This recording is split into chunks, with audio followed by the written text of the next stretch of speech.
encourage the formation and development of new parent-teacher association.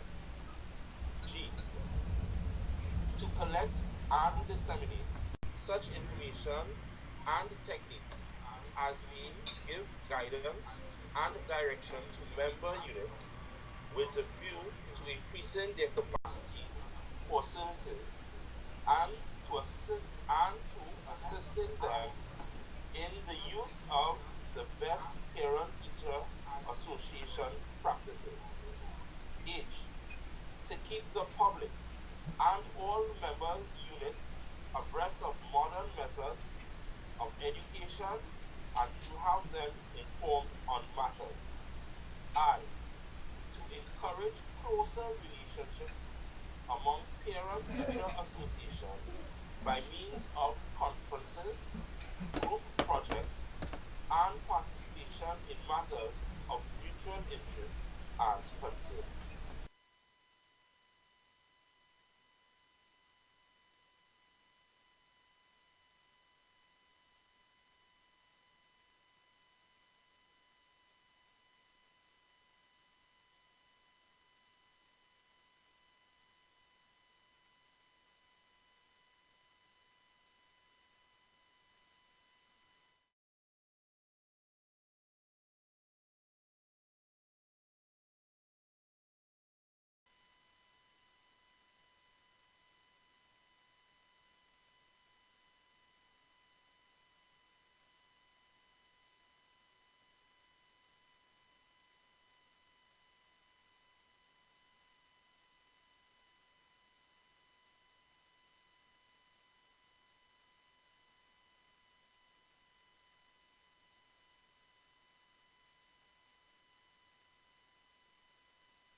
Engaging with you.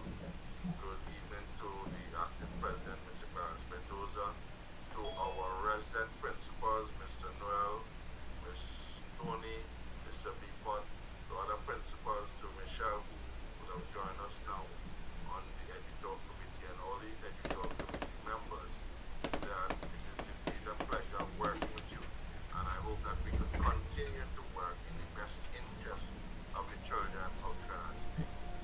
Our focus should always be children. I also want to say good evening to the members of the National Executive, as secretary Vice President Mr. Cooper, and to regional members, to unit members, welcome to you. And we hope that you will find today's session enlightening, engaging, and that you will lead better than how you came. And thank you once again for coming on board. Is Mr. Mendoza in, Mr. Noel?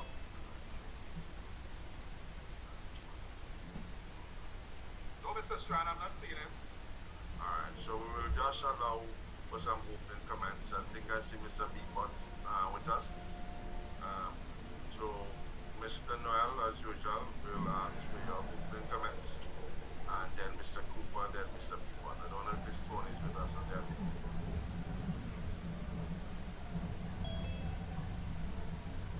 Once again, it's a pleasure to be in this space. It's a pleasure to be on this platform.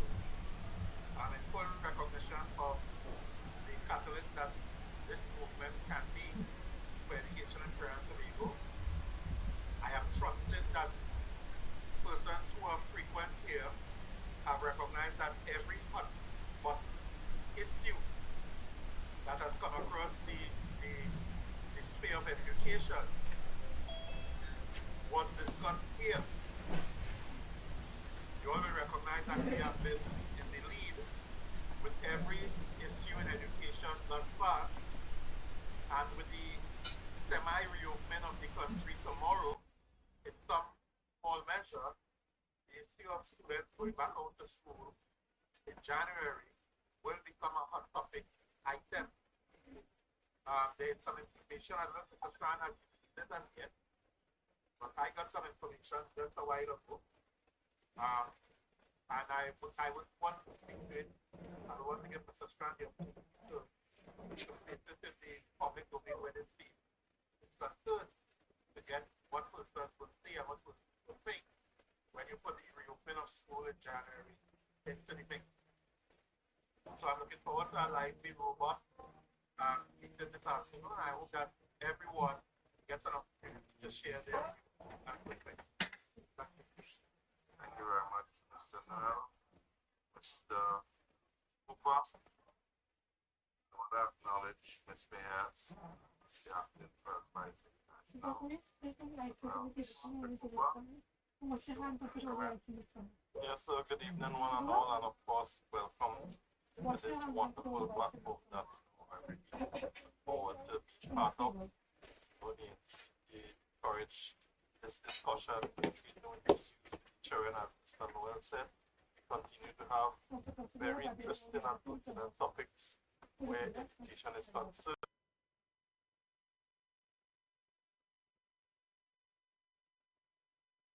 Ideas be heard so we could make the best decisions. Thank you.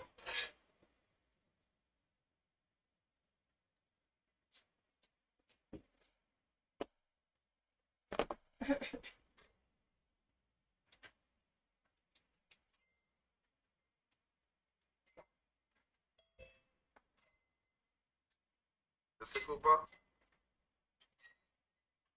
Hello? Yeah, sorry about that. I lost you for a moment. That call distracted me, so I do apologize. You were finished? Yes, I was. Okay, Mr. Beeper? Good evening. Thank you, Mr. Strand. It's a pleasure to be here. Amongst all, it's one of my main reasons for joining this forum, and in particular the NPT. I often believe that even as we as educators, parents have a louder voice than us. Because when parents speak up, somehow I think I see more changes take even as many parents. Because we have been clamoring for so many changes, but it falls on their ears what they are. But when parents speak, I think they listen a lot more intently, right? So that's my main reason for being here, and I do enjoy sessions, and I look forward to this. Thank you. Thank you very much. Michelle? Good afternoon, everyone. It is indeed my pleasure to be part of this platform. Though I am new, I will have to say that while I recognize my experiences over the past 21 plus years would have been quite different to many of my fellow educators on the platform, it is my desire, though, that through the sharing of ideas, the investigating of challenges, and communicating of solutions, that we will collectively be able to impact some change in our present education system, change for the better for all the children of Trinidad and Tobago, and I see us impacting and affecting the region as well.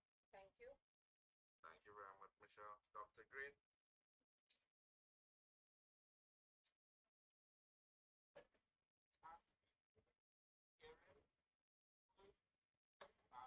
Alright, while I wait for Dr. Green, Ms. Dywimple, I know you have been with us for a few weeks, so welcome back. Karen?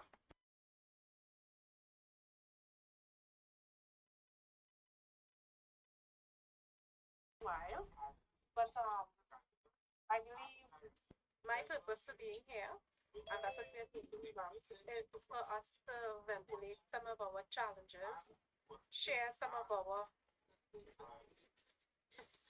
challenges and successes that we could better the nation's children. Because that's the ultimate goal here, to ensure our nation's children progress. Okay? So that's why I'm here this evening. Thank you very much. Alright, so, is Ms. Tony with us or Mr. Mendoza with us again? Alright, we'll ask the acting first vice to just speak on behalf of the acting president in his absence and the National Council. Ms. Mayers? Yes, Mr. Strand. Good night, good evening to all, and welcome to this forum where we share our opinions, where we share our where we lean on each other, each other, children of our nation. And I thank each and value each and every one opinion here this evening. Their solution and their strategic solution. So I give great thanks and I accept each and every one of you come taking the time to attend this forum. It's my thank you so much. I see Mr. Mendoza is in. Alright. Good Like evening. 12. Yes. Sorry. Yeah, good evening, Mr. Mendoza.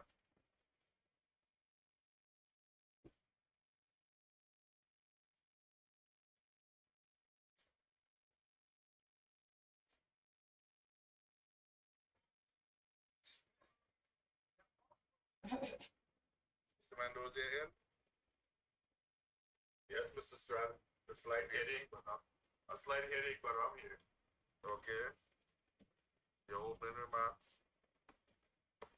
Well, I just want to say good night to all our guests tonight, our principals, our executive members on the unit tonight, and to all our region and unit members present tonight.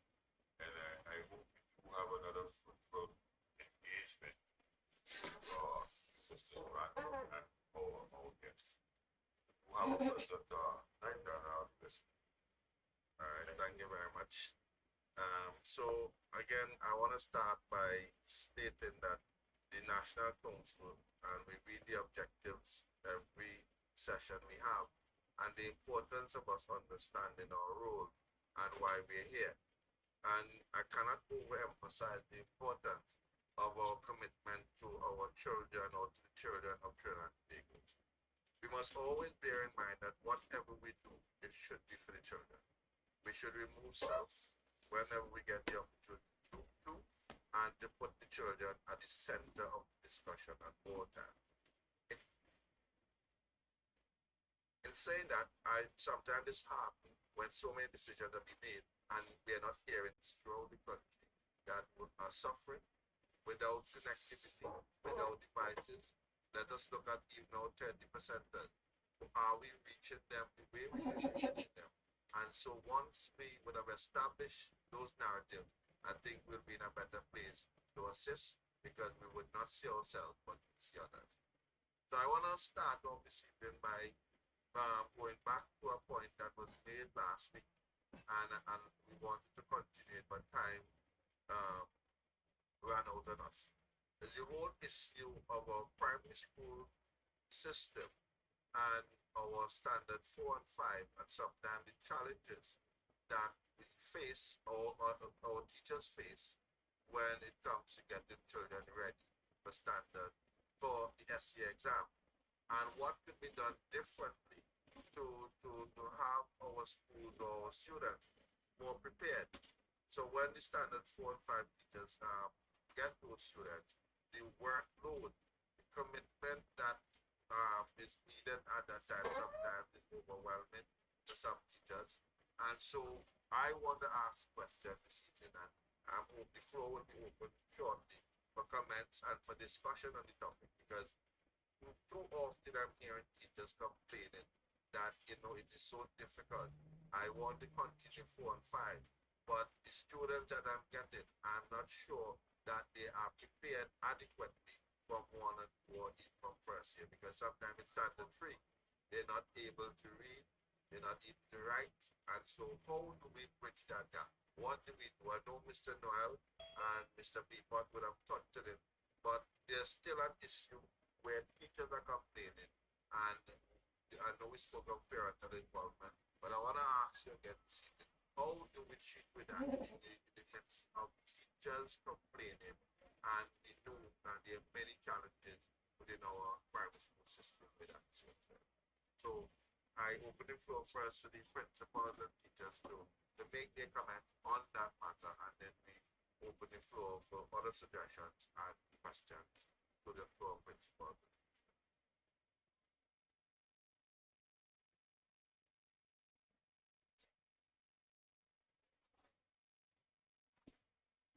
Want to go first, Mr. Beapot? Okay, I'll usually make you refer Mr. Noel. All right. The challenges Many teachers are complaining, yes. Um, what disheartens me at times is when I see the complaints coming from the area of administrators, where administrators are placing added pressure on the teachers by making certain demands and so on.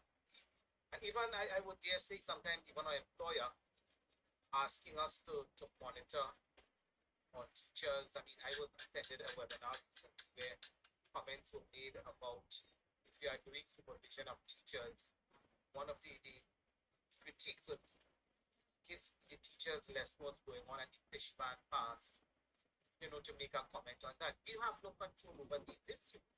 If an online lesson is going on and we are home and the fish ban pass, there's none. So we can't do. It's just something. And the webinar was saying that, we need to critique teachers on these things. My thing is, I'm critiquing teachers on something they have no control over. I'm critiquing teachers, on teaching an online lesson, and they were never presented with devices. They were never given the internet. But we are asking to critique them on these things, and I found it to be just unjust that would have to, look at teachers in that light. So I mean, we as administrators now, I think, need to be more facilitative and helpful to our teachers at this point. Yes, we have to critique and yes, we have to put agenda. But now is not the time to really check this design. So, because I would dare say that many principals out here, even curriculum officers cannot step into the shoes of what teachers are. I'll be open and frank enough to say that. Because I told my teachers they're coming out like rock stars. I see what they're doing and I just have to applaud them. It's now is a time for support because it's never been done. There's no blueprint. You said that before. There's no way we could have guided teachers in doing this.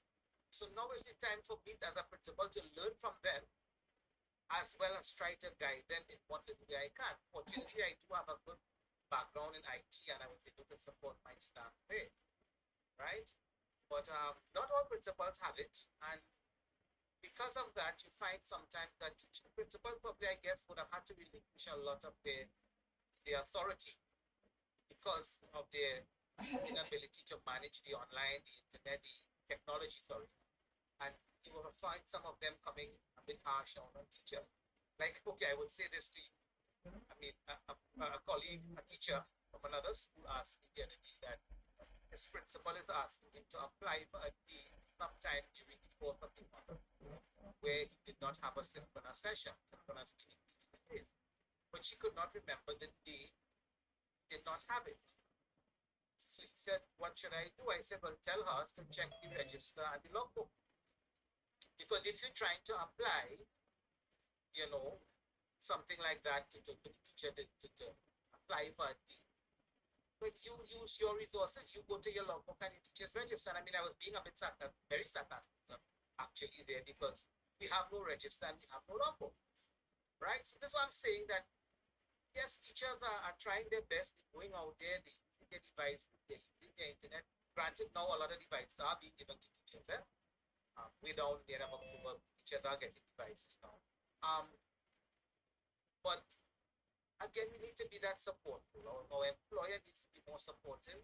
Supervisors, I think every school supervisor should be calling every principal and meeting with his school or her school and being a support teacher, not criticize. If it's just to lend and say, well, then just to let you know ministry is here with you all, they appreciate what you are doing. A little pat on the back goes along with the teachers. Because I always compare with Gary Griffith, how he supports his officers. When they make their little errors, even when they have the criminal element, he always picks up his good officers first and then alludes to the rogue officers in the service. Always supports them. And I wish one day our employer could go along those lines and support us first before chastising. Just my 2 cents on it. I hope I addressed the question. Thank you. Mr. Beaver. And I hear loud and clear, but what I was really trying to find out, and in no way, I'm glad they touched the issue of the employer and the pressure that sometimes the employer is placing on the teachers, and sometimes we don't adequate resources, and that's a serious challenge. You expect delivery, but you're not giving them the tools that they need to do the job. But in this case, what I was asking about really is the fact that within the school itself, there are teachers that are complaining that when children reach standard 4 and 5, it is extremely difficult. And the issue is, are the teachers at the bottom equipped to really treat with the issues within a particular school? And each school is different, and each school will have a different program. So in the midst of those teachers complaining at the 4 5, is how could we treat with those issues within those schools to make sure that we have a proper structure from first year come all the way to standard 5. Okay, probably I missed out that part. One of the things I was chatting with a supervisor and the other day. At the end of the day, if it says a child is not ready, he thinks, sorry, and a child may not be ready for the next level, at the end of the day, the person has the last say if that child is promoted there. And I experience that a lot of times that parents don't want to keep their child at the lower level. They don't want them to repeat a class because of the stigma, the embarrassment, the shame. That's one of the major issues I think, right? Parents don't want to allow their child to. Regarding the upper level complaining, that needs to be a school. We need to have collaboration amongst teachers. We need to have regular departmental meetings. We need to have teachers collaborating. We need to, let others know what to expect when children are coming. But again, our system, we have to move children out of the private system by age. Some of them are promoted based on age. They may not be ready for the next level in our opinion. So these are some of the factors that fearful. I would never want to see that I would not want to encourage that an upper junior teacher giving the lower department. Because in the end of the day, the teachers are supposed to be teaching at all level, right? I myself have never taught at the SEA level. I always had infants at the junior, mainly because I worked at a school that only went up to standard 2 class in America. And they only went up to standard 2. Not that I didn't want to, but and I try to rotate my teachers. We have 1 or 2. Yes, love the standard 5 and stay there, but they get the opportunity to move at different levels. So I understand that yes, the opportunity want to cast the blame for the want of a better down in the ranks, but at the end of the day, children learn at different rates. You mentioned that, and just have to work as a more collaborative team. I hope I addressed this. I don't know. Yeah, and there was add a lot more to it. All right. Okay. All right. I don't know if Mr. Noel want to come here or allow another principal to. I'd like to hear, Mr. Noel, before you come, I'd like to hear Michelle, who is coming from a private school, her perspective on that, and whether that's a problem within the establishment. Okay, thank you, Mr. Stranek, once again. Let me say that it is not an issue for us as a private school, and I will give the reason why. What we tend to do when there is teacher training is conducted across the board. So, as Mr. Bipat correctly said just now, a primary school teacher is supposed to be able to teach at any level. So, at any given point, if there is an emergency at whichever level, we are supposed to be able to take an infant teacher, for example, and move him or her up to an SEA 4 and SEA 5 level. So what we tend to do is we conduct training across the board. Additionally, what we also do, and this is something that we do at the beginning of every year, we always have a department meeting. So our infant department will meet with our middle school, upper school, and vice versa. And the purpose of those meetings is to discuss the expectations and the apparent shortcomings, that teachers may be seeing or may have seen in with the group of students they had the year before. What we also do as well is in looking at the ministry's curriculum. Sometimes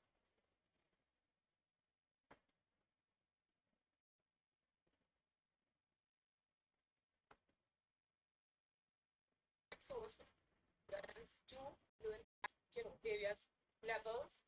What we have realized sometimes that in looking at the curriculum, we may find that the maturity, children's maturity at a particular level, we may see a topic, let's say for example, they bring nouns, just to give something, collective nouns or something, and we realize that it might be on the curriculum at primary one level, but we realize that maturity wise children don't really grasp it until maybe end of primary one into two. What we tend to do is we are very flexible at that. When I see the complaints within the school coming from the area of administrators, and so we where administrators are placing added pressure on the teachers by making certain demands and so on. And even I would dare say sometimes even our employer asking us to monitor on teachers. I mean, I was attended a webinar recently where comments were made about if you are doing supervision of teachers, one of the critiques was the teachers' lesson was going on and the fishman passed, to make a comment on that. We have no control over these issues. If an online lesson is going on and we are home and the fishman passed, none. So we can't do. It's just something. And the webinar was saying that, we need to critique teachers on these things. My thing is, I'm critiquing teachers on something they have no control over. I'm critiquing teachers, on teaching an online lesson, and they were never presented with devices, they were never given the internet, but we are asking to critique them on these things. And I found it to be just unjust that would have to, look at teachers in that light. So, I mean, we as administrators now, I think, need to be more facilitative and helpful to our teachers at this point. Yes, we have to critique and yes, we have to look at it, but now is not the time to check this side. So, because I would dare say that many principals out here, even curriculum officers cannot step into the shoes of what teachers are. I'll be open and frank enough to say that, because I told my teachers they're coming on like rock stars. I see what they're doing and I just have to applaud them. It's now is a time for support sessions. I'm gonna speak English, but she could not remember that they did not have it. So he said, "What should I do?" I said, "Well, tell her to check the register and the logbook, because if you're trying to apply, something like that to the teacher to apply for the." But you use your resources, you go to your logbook and the teacher's register. I mean, I was being a bit very sarcastic actually there, because we have no register and we have no logbook, right? So that's why I'm saying that, yes, teachers are trying their best, they're going out there, they using their devices, they're using their internet. Granted, now a lot of devices are being given to teachers. Way down there of October, teachers are getting devices now. But again, we need to be that support. Our employer needs to be more supportive. Supervisors, I think every school supervisor should be calling every principal and meeting with his school or her school and being a support teacher, not criticize. If it's just to lend and say, well, then just to let you know ministry is here with you all, they appreciate what you are doing. A little pat on the back goes along with the teacher. Because I always compare with Gary Griffith, how he supports his officers. When they make their little errors, even when they have the criminal element, he always picks up his his good officers first and then alludes to the rogue officers in the service. Always supports them. And I wish one day our employer could go along those lines and support us first before chastising. Just my 2 cents on it. I hope I addressed the question. Thank you, Mr. Beaver. I'll not hear loud and clear, but what I was really trying to find out, and in no way, I'm glad you touched the issue of the employer and the pressure that sometimes the employer is placing on the teachers, and sometimes we don't adequate resources, and that's a serious challenge. You expect delivery, but you're not giving them the tools that they need to do the job. But in this case, what I was asking about really is the fact that within the school itself, there are teachers that are complaining that when children reach standard 4 and 5, it is extremely difficult. And the issue is, are the teachers at the bottom equipped to really treat with the issues within a particular school? And each school is different, and each school will have a different program. So in the midst of those teachers complaining at the 4-5, is how could we treat with those issues within those schools to make sure that we have a proper structure from first year come all the way to standard 5. Okay, probably I missed out that point. One of the things I was chatting with a supervisor and the other day. At the end of the day, if it says a child is not ready, we think so, and a child may not be ready to the next level. At the end of the day, the person has the last say if that child is promoted with them. And I experience that a lot of times that parents don't want to keep their child at the lower level. They don't want them to repeat a class because of the stigma, the embarrassment, the shame. That's one of the major issues I think, right? Parents don't want to allow their child to. Regarding the upper level complaining, that needs to be schools. You need to have collaboration amongst teachers. You need to have regular departmental meetings. You need to have teachers collaborating. They need to, let others know what to expect when children are coming. But again, our system, we have to move children out of the private system by age. Some of them are supposed to be on age. They may not be ready for the next level in our opinion. So these are some of the factors that fearful. I would never want to see that I would not want to encourage that an upper junior teacher giving the lower department.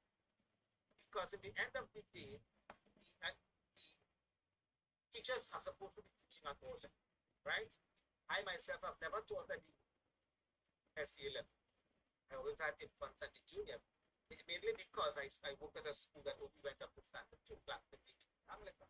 And they only went up to standard 2. Not that I didn't want to, but and I try to rotate my teachers. We have 1 or 2. Yes, love the standard 5 and stay there, but they get the opportunity to move at different levels. So I understand that yes, the opportunity want to cast the blame for the want of a better down in the ranks, but at the end of the day, and just have to work as a more collaborative team. I hope I addressed this. I don't know. Alright, okay. Alright, I don't know if Mr. Noel want to come here or allow another principal to. I'd like to hear, Mr. Noel, before you come, I'd like to hear Michelle, who is coming from a private school, her perspective on that, and whether that's a problem within the establishment. Okay, thank you, Mr. Stranek, once again. Let me say that it is not an issue for us as a private school, and I will give the reason why. What we tend to do when there is teacher training is conducted across the board. So as Mr. Bipat correctly said just now, a primary school teacher is supposed to be able to teach at any level.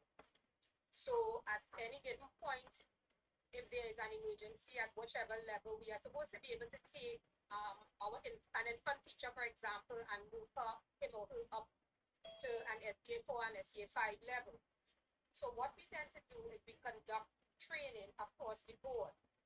Additionally, what we also do, and this is something that we do at the beginning of every year, we always have a department meeting. So our infant department will meet with our middle school, upper school, and vice versa. And the purpose of those meetings is to discuss the expectations and the power shortcomings level. So sometimes I really wonder if, we focus too much on just the exam preparation and not preparation for life beyond. Because at secondary level, it's a huge, it's huge transitioning into a whole new environment, but also having to continue their educational trajectory and hoping that, they are going to follow seamlessly. And indeed, as I said, all the loopholes from lower down at the primary level, they start to manifest, and therefore they create huge demands on teachers as well. And, sometimes they even drive teachers to categorizing some of these students as special needs students, and they are not really special needs students in the true sense of the word. It's because that, they probably would have just missed a couple concepts, moving from the abstract, the concrete to the abstract, just scaffolding, as I said earlier on. It's critical. We have to know that at every level, learning must take place. And skipping levels and, feeling that, maybe standard 2 and 3, they could just relax a little bit. When they hit standard 4, yeah, they could start to beat the books again. I have experienced that with my children as well. One in particular, in standard 2 and 3, it was like hell. There was barely any teaching being done until I had to remove my child as well from a particular school. So sometimes we really take a lot for granted, and I think teachers always feel that, a miracle will happen at standard 5 because, the parents will send them for lessons, whatever gap will be covered, and yeah, but they are just preparing them for an exam. So sadly, we miss the critical goal of educating our children and not just preparing them for an exam. So that was just my little take on it. Thank you very much, Ms. Tony. Anyone else? I'm not seeing any hands up. Don't know if Mr. Mutu want to come in at this point in time. Mr. Mutu? Oh, I see Miss Bruce hand is up. So go ahead, Miss Bruce, and then Mr. Mutu, if you want to come in here, feel free to do so after Miss Bruce.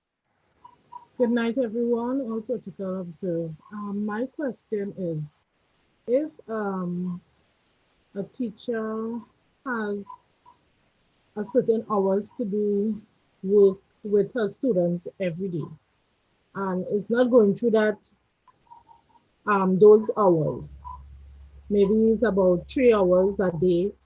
There's and that teacher has a syllabus to complete.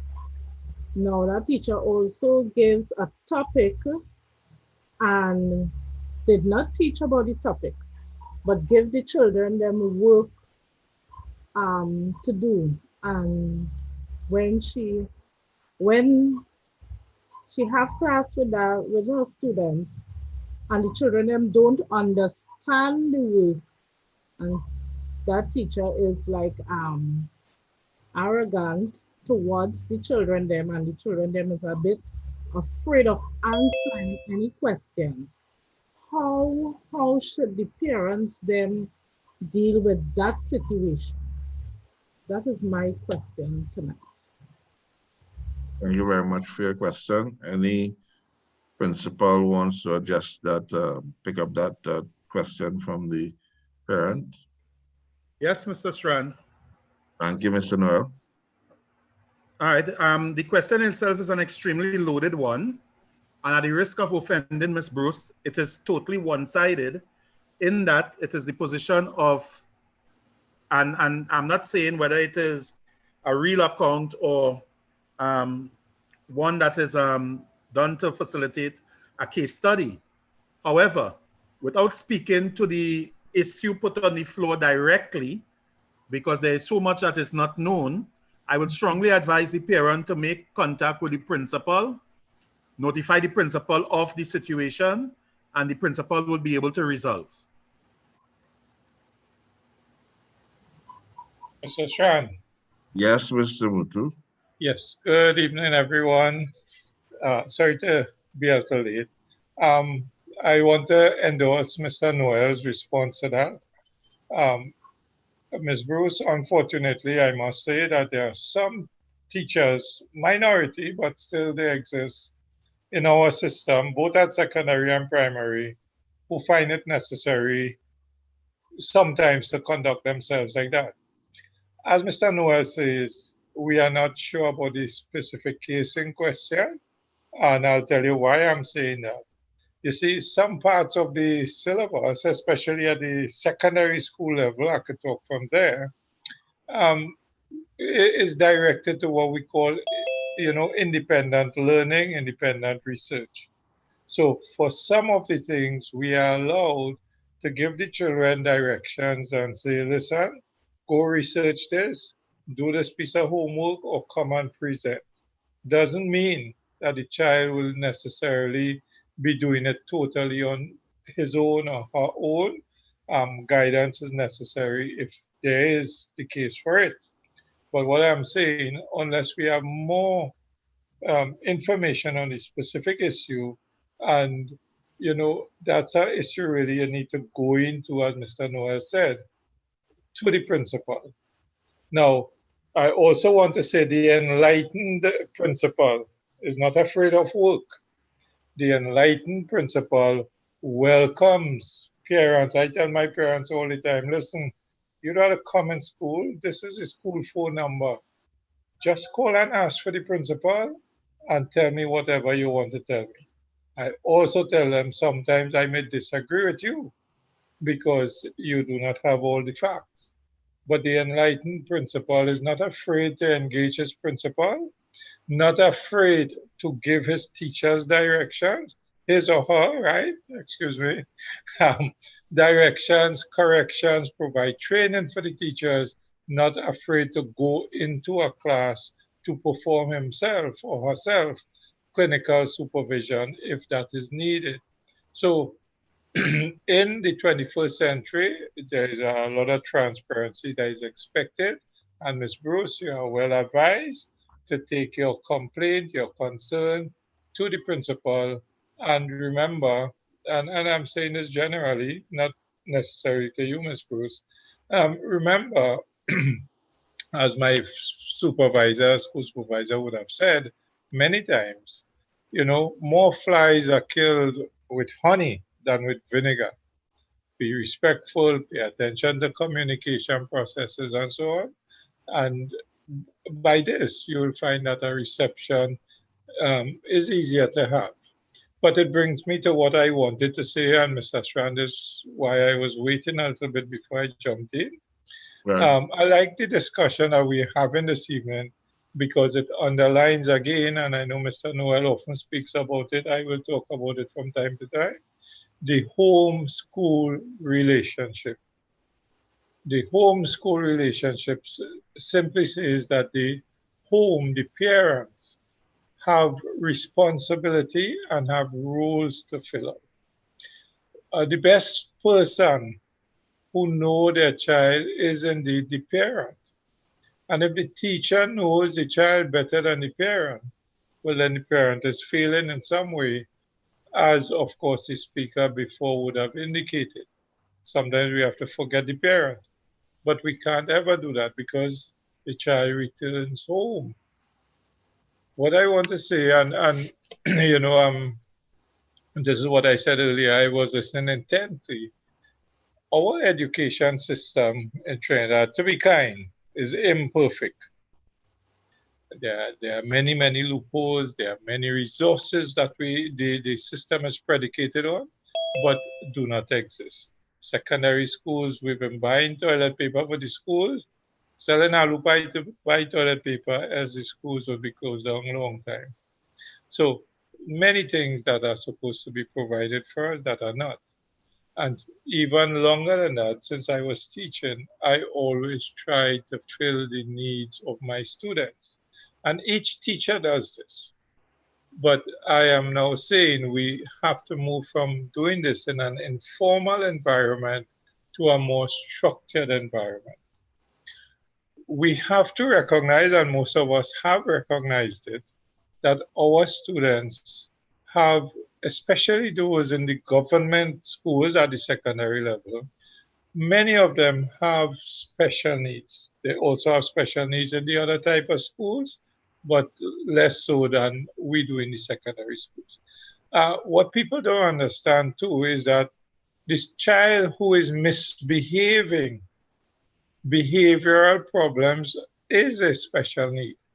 A child who can't sit down needs to be regimented. That's a special need. So many of our students have special needs. They remain undiagnosed. And as we said before, the SSSD, incapable of doing the diagnosis. They don't have people to provide sufficient quantum of diagnosis that we really need. So what do we do then? It is for the teacher and the parent to find a way to take that child forward.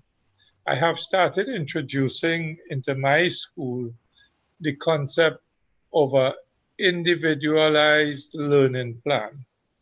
In America, I think they call it an individualized education plan. For each child, we should prepare one of these. Obviously, this is something, innovative I'm suggesting in our culture. So we can't just get up one morning and say, how do we prepare this thing? And try to get our teachers to prepare it because they're going to tell you they take the rest of the year to prepare this. But all an individualized learning plan does is supplement for the time being the schemes of work that we are required. At primary school, I'm not too sure if you still call it forecast. So it supplements the forecast. A forecast is a document at our level, we call it schemes, you just have different terms of reference. Um, the schemes set out the work for your class with respect to coverage of the syllabus. It assumes that all of the students in the class will progress at the same rate. We know this to be untrue. And as somebody said, if you keep doing the same thing and you know it's wrong, but you keep expecting different results, you have to be mad. So we prepare this schema work, knowing that all our students are not the same, but still predicated that we'll all move forward together, can't be the right thing. So I'm saying let's prepare individualized learning plan. If it's for 5 students who are the most, special needs of the special needs student, it requires parental consultation. So if in secondary schools we are getting children who can't read as yet, we have to identify that. We have to identify where the child is at. And we have to determine how we are going to get the child um, to be educated in the sense that they must provide the foundation, they must possess the foundational skills in order to move on. So how are we going to teach them numeracy? How are we going to teach them literacy skills if they don't have it? And this is where the individualized learning plan comes in now. Between the parent and the teacher, parent and the school then, some, modified scheme of work is prepared for this child or this group of children.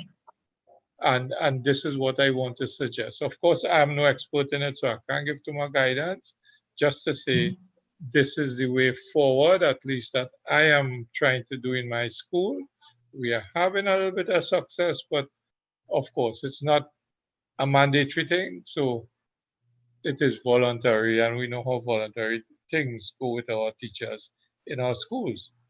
But we cannot simply say to ourselves and to the parents, your child just can't read and he or she will just simply be promoted. We must try to inculcate in these students, as Ms. Tony would have said, the lifelong skill. And we have to try our best to do that. We we very often also have to build, you know, what is called the culture capital of the students. I mean, many of the students, it is lacking at home. So we have to provide a little bit of that in school. For instance, many of our students at the secondary level, you are saying to them good morning, and there is no response. Why are you telling them that for? So you have to build the culture capital in order for you to take the children where you need them to be. There's entry level behavior and value added as you go along. So I'm not too sure if you know talking things that are being received here. Thanks, Mr. Strand. Thanks, Mr. Mutu, and I'm sure that they all would have listened intently to ensure that they look at it and digest it as best as they can. So, Ms. Cole, I know your hand was up. Good, Good evening. hi, pleasant good evening to all protocols observed. So I'm listening, and again, all the contributions are wonderful, and this is a great conversation that we are having right now. So my concerns are, of course, we're talking about the standard 5 students of this year, right? Well, I'm talking about the standard 5. So we would, when everything happened, when we were forced to go into lockdown and stuff, in two would have started back in term 1 of standard 5. However, we are still in term 3 of standard 4 work, right? So we are now in the past the middle of term 1 in standard 5, yet still trying to complete term 3 of standard 4 work while trying to prepare for what is to come for the rest of our standard 5 students. So in listening to the conversation, and everybody is trying to be on the same page, which is what I would think. One thing this year has taught us is that we need to have contingency plans. We always need to, or try to think of what can happen so that we can be prepared for it, right? So the standard 5 students, in my humble opinion, they are in a very precarious position. And if I may say so, also the teachers, because I've heard I sing praises to my daughter's teacher. She's awesome. She tries, and she does such a great job. However, I heard my daughter say, well, Mama, I don't know if there's going to be an essay. Miss doesn't know, the majestic, the marks. It's like, they don't know what is going on. So I think everybody needing to be on the same page, that conversation needs to happen. I know the Minister of Education would have mentioned she had a document to share with the stakeholders and such. So I look forward to that, to hear and to see that everybody would be on the same page moving forward. So that's my contribution. Thank you very much, Ms. Cole.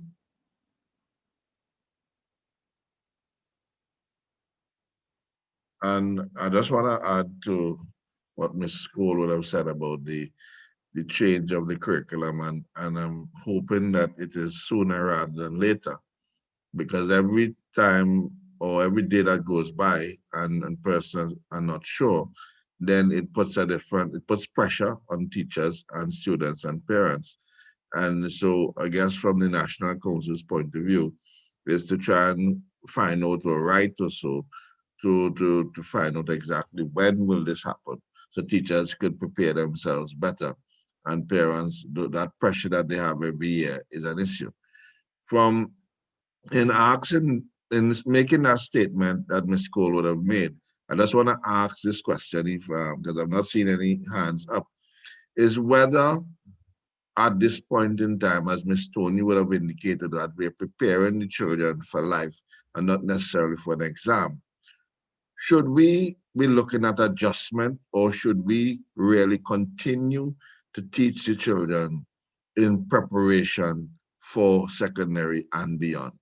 Because if we change the curriculum, if we adjust it, would the gaps that are created, would it be, will they be ready for secondary school? And that's my question based on what Ms. Cole would have said.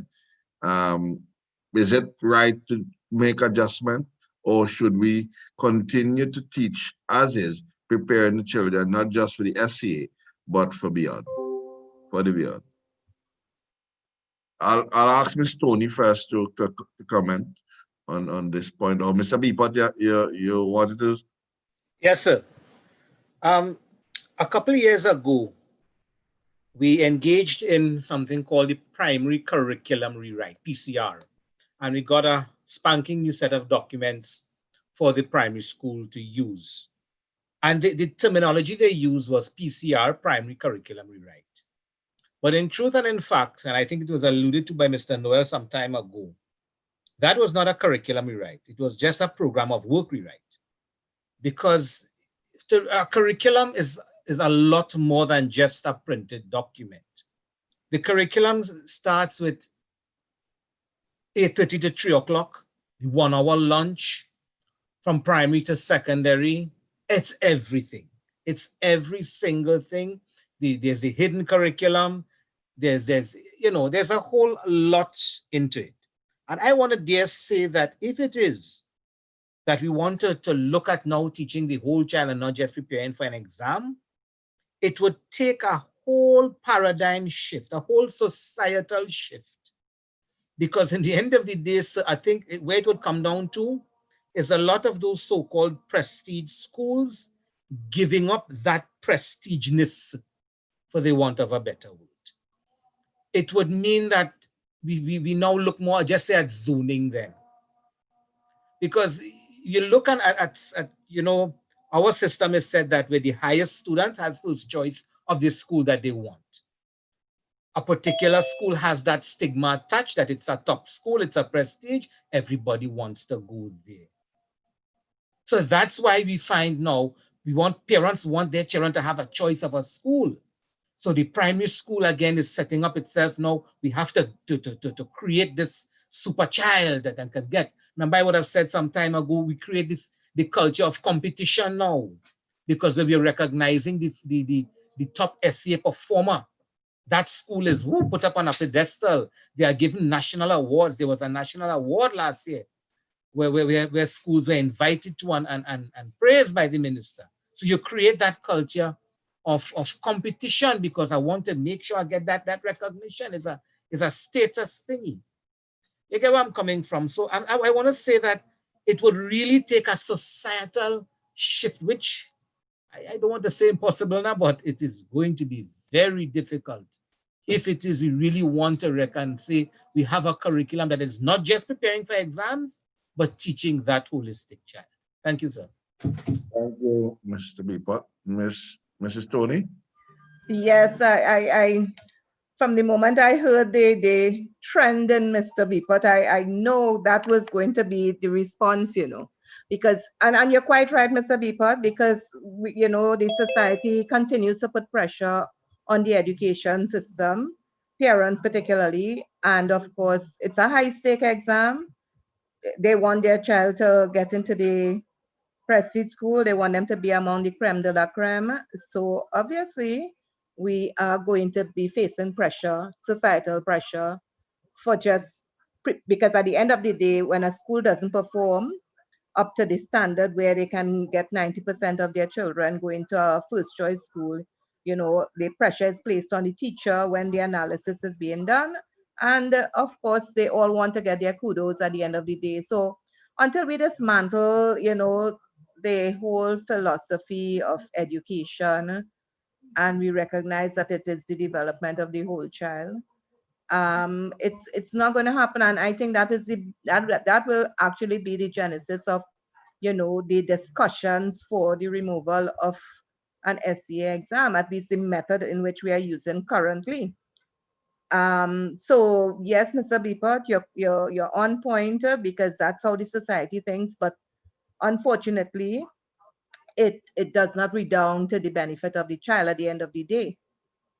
It's just a status quo that we ascribe to all the time, and we feel that that's what we live for. But at the end of the day, I think there's a lot more. Mr. Mutu mentioned things like cultural capital. It's not only cultural capital we talk about today, but also social capital. Those things are, absent in a lot of children's lives, because of, the lack of socialization, poor socialization, poor preparation for schooling, and there's no parental support. You have all these factors, um, they call them sectional factors, which play a part in the entire development of the child. And because of that, you're going to have different outcomes. But what do we as schools do? What do we, in the institutions do as administrators? What do we do to create that whole culture whereby the child can at least emerge with some type of holistic development? Yes, the extra co-curricular activity they are all important as well.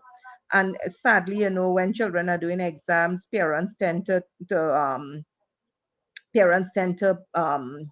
guide them on a very rigid path where they have to prioritize the academic for the as opposed to the balance approach all along. So it's an opportunity cost that is taking place there, and unfortunately, the focus is just on the rigidity of the exam. So we just aspiring for that A or for that first choice school, nothing else. So we drop off the music, we drop off the dance, the swimming, all those other things that would have been, part of the child's total well-being. And by the time they hit Form 1, they don't want to be involved in anything again. So you see, we actually we create sometimes we are contributors as adults and as parents, we are contributors to some of the endemic problems being faced in the education system today.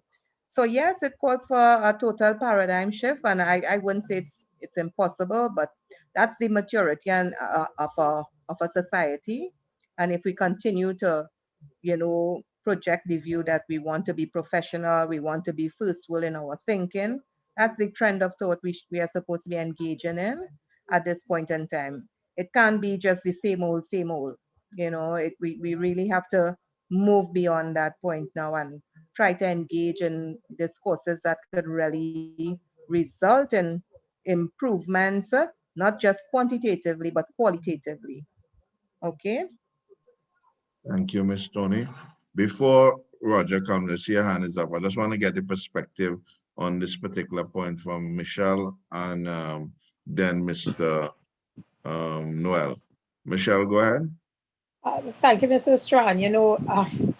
I'm listening here, and I will have to revert to my statement when I started. In once again reiterating the fact that my experiences would not be the same as what I'm hearing this evening, and I know this will happen quite a bit moving forward. It is very unfortunate, and I want to agree so much with Ms. Tony in her last statement. Now, the thing about it is, as a private school, our children do end up in the schools, let's say the prestige schools, along, as we say, the creme de la creme. It's where they end up. But one thing we do throughout the school, and particularly when our students get to the standard 4 and 5 level, is that we continue to encourage the parents to leave the children in all the extracurricular activities. So stop, because it's the all-round child, and actually when they come into our school, they actually say they come in and they register because that is what we offer. So therefore, as they move higher up the school, we expect that they continue along that path. And with our children staying into all the extracurricular activities and whatever, at the end, they end up where, let me say, at their first choice schools. You know, so it is sad, and it is indeed a societal kind of thinking. And I know a lot of parents put that on the children, and they say, well, listen, once you hit SEA5, or you know, you have to stop this and you have to stop that and whatever. And that is so, it is so sad that, you know, that many of our students have to go through that. You know, I just want to comment earlier as well. It is, I want to commend, I have to say, Mr. Mendoza, because he mentioned something earlier when he was speaking about what they're actually doing at his school and with the EAP, well, the IEP, which I don't think I've ever actually heard of a secondary school doing it, but it is something that is alive and real in the private primary schools. Quite a few of our students are on IEPs, individual educational plans, again, because as I said earlier, we have to understand that they are all not going to develop at the same rate. Unfortunately for us, we may have them tested. One thing I do want to say though, and I don't want my fellow educators to think that, you know, it's that as a private school, we do not have our challenges. I mean, so I am faced many times with parents who cannot afford to go out there and have their children tested. And as a vice principal, I go out and I look for psychologists who might be willing to do a pro bono. And I have students who are tested free of charge every year. I can tell you, I do have students who are tested free of charge because their parents cannot afford it. And so they do get the concessions they need and stuff by the ministry. I will contact our SSS department. I mean, I know them on a first name basis from calling. I have their cell numbers because I reach out, especially for those who cannot afford. You know, so it is really, it's not so much the, I don't want to say excuse or making, you know, I don't know. I know it's difficult, very difficult for some public school principals and so, but there is a way, and where there's a will, there is a way, you know. And so I think it is really for principals and teachers, you know, to really find that way for those children who you identify as being left behind, or those who are going through these struggles. You can tell, you know, a special needs child when you see them, you know. So it's like I said, it's just listening to the conversation. I mean, I'm on, and it's heartbreaking to hear some of the struggles. Like everyone else, my hope is really that, you know, that it is high time that our education system, and I have to say that it's going to start with principals like Mr. Noel and like Ms. Tony and like Mr. Mendoza, people who really have that drive and want to see better for our students. It's going to start there, and I think when we started there and we continue pushing forward, we're going to see a change. It's not going to be easy, but we're going to see a change. Thank you, Mr. Thank you very much. Mr. Noel, and then we'll have Roger, then Janelle, and then Miss Mayer. So go ahead, Mr. Noel. All right. I don't want to regurgitate what my colleagues in education would have said, and I want to indicate that I endorse all that they have said. But there was a facet of your question that spoke to the augmentation of the curriculum with respect to the transition of the child from one level to the next, whether it be within the same school, of the transition from primary to secondary. Right. The augmentation in the curriculum at the primary school level would not be augmentation of the curriculum if it doesn't follow through. The curriculum is an organic entity, and I give it the term organic to indicate its morphing capabilities. The fact that it is subject to change at any given time based on a needs analysis, whether it be societal, whether it be individual, as it relates to the learner. And I say all of that to indicate that you cannot seek to want to manifest a change in the curriculum at the primary school level in keeping of the times that we are in, and not project that change all the way to university. If there's a curbing of the learning curve at the primary school level, it stands to reason that you have to follow through with that into the secondary school and into tertiary as well. And if you do not, if you are not seeing it in that light, well, quite frankly, whoever it is that is dealing with it, playing games with the children's learning. And to that end, I would want to juxtapose as well that if you are doing that in the primary school level, and I'm not speaking to standard 4 and 5, if that is because people oftentimes see our schools as exam centers. So we see only the 4-5 for SCA, the Form 5, Form 6 for CSEC and CAPE, and we don't recognize that it's the whole body of the school that goes towards preparation of the child for the specific exam. And in my saying so, I am not endorsing teaching for the exam in the least of ways, but that is the reality that we are trapped in. So the curriculum will have to be augmented to satisfy the entire educational process, not only for those who are in the exam stream, but for those who will later engage the exam stream. And I dare say it is more critical to ensure that Mr. Mutu and Ms. Tony, as secondary school principals, are not faced with the reality that they are faced with every year with getting the student who has so many gaps, who has so many fallouts, who have so many catching up to do, to be able to be truly said to be ready for the secondary schooling to have to accomplish. And our curriculum planners or curriculum executors need to know this. They need to understand this in its finiteness, so that the appropriate things can be done for the learner. Thank you.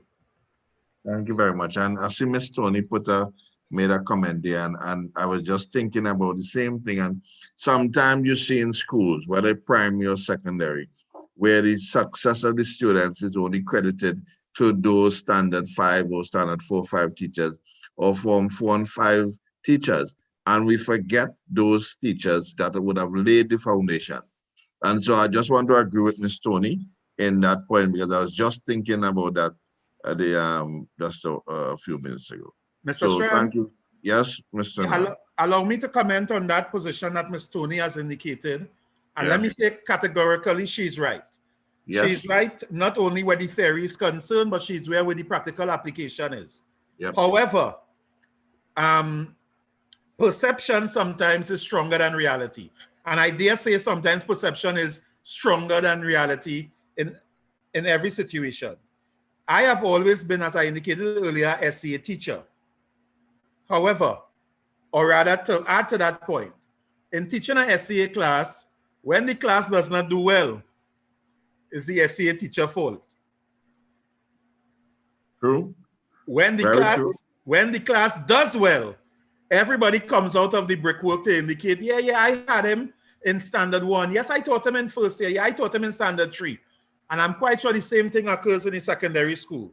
So though what Ms. Tony is saying, I strongly endorse, and I know it to be a truth, I cannot escape from having to say that oftentimes the exam teacher is the one that stands as the target when there is negativity perceived as to the performance of the child. But when the child does well, everyone claims to be a part of that success. But if there is no success, no one wants to claim that failure, for want of a better word. Thank you. Thank you, Mr. Noel. Mr. Roger, Mr. Frederick, sorry, I know your hands must be tired, but very, very. Just a couple of questions and probably a few observations.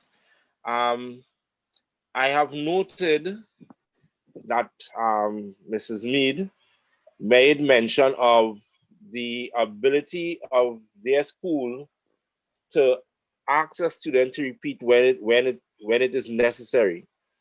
But I also have taken note of the fact that last week in the discussions, somebody, I can't remember who it was, but I think it was one of our esteemed principals, made mention of the fact that in the public system, when a student may not be, I don't want to say competent, but may not be ready to go up a level because of their age or supposed age, they are sent forward nonetheless, whether they are ready or they are not.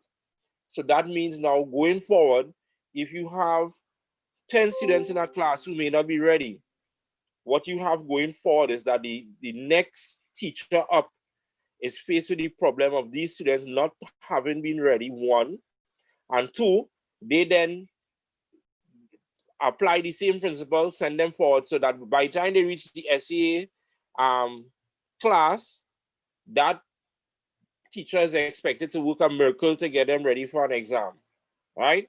Now, let's take into account that the educational system is, I don't want to say fault free. It's broken in some areas and stuff. But I want to draw reference to my daughter when she was in secondary school. When she sat C, she had a certain expectation. I mean, her standard 5 teacher said the class had the potential, but they were lacking something from the classes below. But he did his work and he got them up to a particular standard. She did not pass to the school that she wanted to. She passed for Sawan North. She went in. She was a little disappointed, but it turned out that some of the things that she wanted to do was in that school. It was on offer. And we as parents discussed it with her. She said, all right, she'll make an attempt to go there. In her first term, in Form 1, my daughter went from a top flight student in her primary school and among the highest in the class. Going into secondary school in her first term, she came 16th in test. I as a parent, was a little wondering what was the reason for that big drop, until I spoke to her form teacher. And the form teacher informed me that between first place in that first term test and her 16th place, the difference was a matter of 2 marks spread out over those 16 students.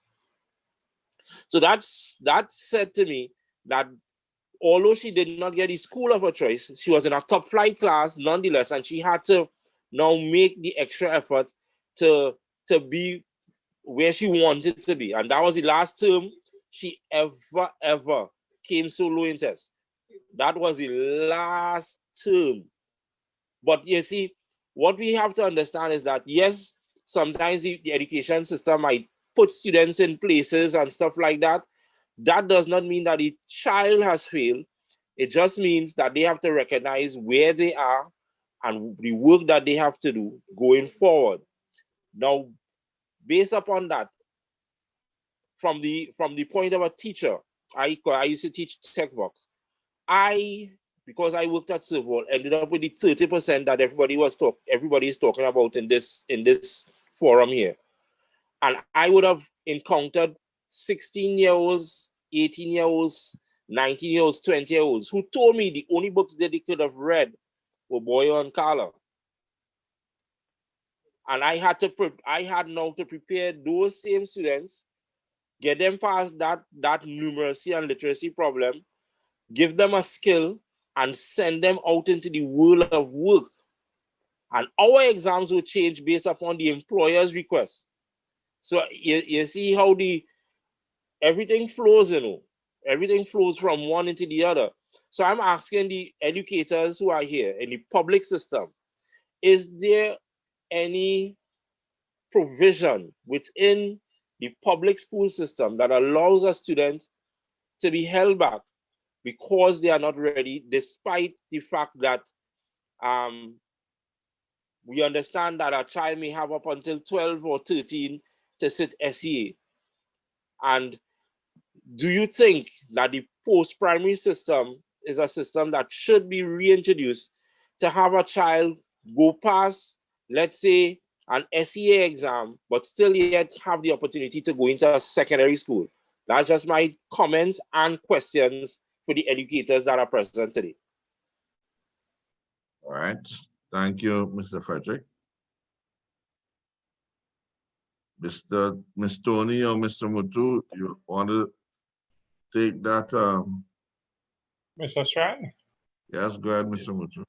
Let me say, the issue of promoting a child or not, as far as I know it, I'm not too sure about the primary schools, um, remains in the hands of the principal. I remember working in a school previously, a secondary school, and getting students who were 16-year-old in Form 1, because at that time, this is around the 2000, uh, students were being held back in the primary schools, hopefully to achieve a certain amount of literacy and numeracy skills. They still came in devoid of what we required, and they came in at age 16 in the Form 1. When these children come in at age 16, 15, 14, it doesn't matter. There are other concerns now. These students have different biological needs. They have different mental domain, it's diminished, capacities and needs also. And it's difficult for them to function with, students who are not either chronologically or mentally of their same age. So keeping back the students, as we say in Trinidad, um, is not necessarily in the best interest of the child. Again, if we had other provisions in place, the IEP would help, for instance, ILP, IEP, the case of teacher aides, the case of SSSD to do specialized diagnosis, because you may keep back a child who has a special need. And if you are not addressing the special need, well, then you could keep back that child until he becomes 80 and he still wouldn't achieve what you think it is. So I know that even in my school, that we promote students not necessarily on having achieved a certain academic level, but for other reasons. For instance, at the secondary school level, the maximum age you're supposed to be to write CSEC is 18 years old. But many of us, as principal, we don't even know that, because we try to do things in the best interest of the children. So if we take 18 years as the maximum and we go backwards, we'd realize, Mr. Fredericks, that there is indeed a demarcation um, as to if you can or if you cannot really hold back a child in primary school. It goes up to A level also, and Ms. Tony could correct me here. You cannot accept a child in Form 6 if he or she would be more than 20 years old in the year of them writing exams. So that there are these guidelines for us to follow. Again, though, the child's best interest is served if we can individualize the attention given to the child. If we were talking about international sport, for instance, managers today and for a little while now have been practicing what we call man management. Each player is to be managed differently. Each player responds differently. Each player has different needs and such like. So it's the same thing on a different scale, a different level that we at school, are called upon to do. So, for instance, if you are teaching a class, at least when I taught, there are some questions we will ask this child, and there are other questions we wouldn't ask him or her. And instead of doing that in your head, you formalize it again with the IEP, and we will hopefully get away from the the thought of having to keep back a child, because what we are saying, the child will be progressing immaterial whether he is in standard 1 or standard 2 or standard 3, Form 1, Form 2, whatever, progressing and in a structured manner. Even CXC would have recognized this by offering different levels of their exams. When we were going to school, I was going to school, we had basic and general. Now you have, well, of course, CAPE, CSEC, and you have something else called I can't even remember it, but CCLCS, I believe it is. Then you have, you ought to have had NCSE level 1, level 2, you have CVQ exams. Again, realizing that all students are not cut out for, with the same cloth. And if we are to put the structure in place so that each child could be managed through the education system, that is what is desirable. Mr. Shah. Thank you very much. But the point he made, and I don't know if Ms. Tony want to come in here about it was the post-primary. Yeah. Yes. All Yes. right. So Yeah. Ms. Tony. Yes. Well, as you know, I always share that I started my career at the primary level, and I had great admiration for the post-primary teachers in that school at that time. That was a Catholic school, St. Francis RC School in San Grande. That was the beginnings of my career. But suffice it to say that at that time, it served a purpose. It did serve a critical purpose. And what I saw in really the focus being was to build good citizenship. And in so doing, it kept children away from a life of crime and deviance, delinquency. So instead of them dropping out at the standard 5 level, with having not been placed at a secondary school, they continued for another 2 years and they left with a post-primary school leaving certificate. And at that time, there were actually jobs advertised where the requirement was a school leaving certificate. So you find jobs like a messenger, a driver, those kind of tasks in companies, they would take individuals with a school leaving certificate, of course, with a view to develop further skills in them. But it was really to prevent high levels of delinquency and deviant acts. So it did serve a purpose at that time. And I dare say that, whilst we would have recognized the worth of school leaving certificate at that time, unfortunately, we have to accept the fact that, change is inevitable. Where education is a very fluid process. It's not going to stay at the post 1962 period. There have been so many changes, yes, and we recognize that there are so many options now for students. The important thing is to recognize that, this one size fit all cannot be the case, for successes for our children. So what we try to do, we literally try to fit them in a niche. We pigeonhole them and we feel, well, okay, everyone has to cover the syllabus and that's it. And sometimes we recognize the need to actually divert their interest to develop their full potential at a very late stage in their life.